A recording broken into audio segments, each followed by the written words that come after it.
chicken recipe, my own version. Sawa ka na ba sa tinola, nilagang manok? So, ito po ang ginawa ko. Naggata po ako ng manok na nilagyan ko ng sayote at kalabasa. Halika po, samahan nyo ako magluto.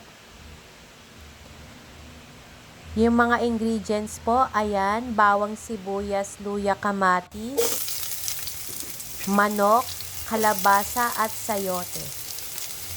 Kangkong dapat yan, pero wala po akong mabiling kangkong, so talbos na lang ng kamote. Nagsangkotsa lang po ako ng bawang, sibuyas, luya at kamatis.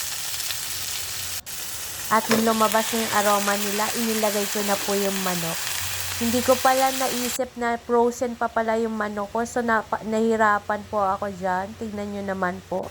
Bago ko na paghiwa-hiwala yung manok na yan. Ayan, yan na yung itsura niya. Yung nagkahiwa-hiwalay. Nakalimutan kong ilabas kasi sa freezer. So, buti na lang. Naging okay na rin.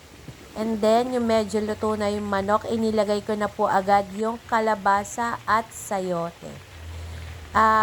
Invento ko lang po to, pero ang sarap po na kinalabasan niya. So, nilagyan ko rin siya ng chicken cubes, garlic powder, pepper, ayan, at minekos-mekos ko siya. Nilagyan ko rin siya ng kalahating tubig. Ayan, tinakpan ko po siya for about mga 5 minutes para lumambot po yung sayote at kalabasa. Ayan, nung medyo kumukulo na at malambot na rin po yung kalabasa, nilagay ko na yung Coco Mama, fresh gata. Ayan, isang maliit na pack lang po yung ginamit ko, okay na po siya.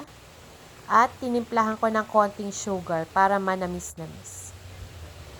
At konting kagat, siling green, ayan po, dalawang maliit lang po, pinutol-putol ko.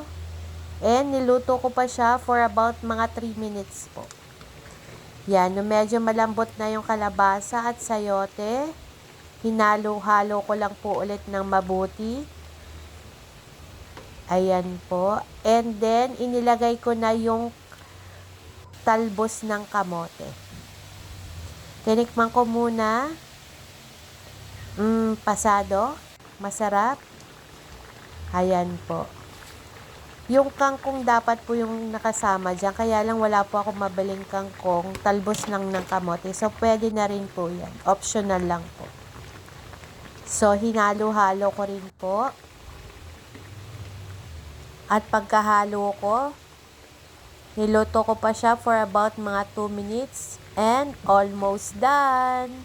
Kainan na, kuha na po ng kanin, nandito na po ang ulam.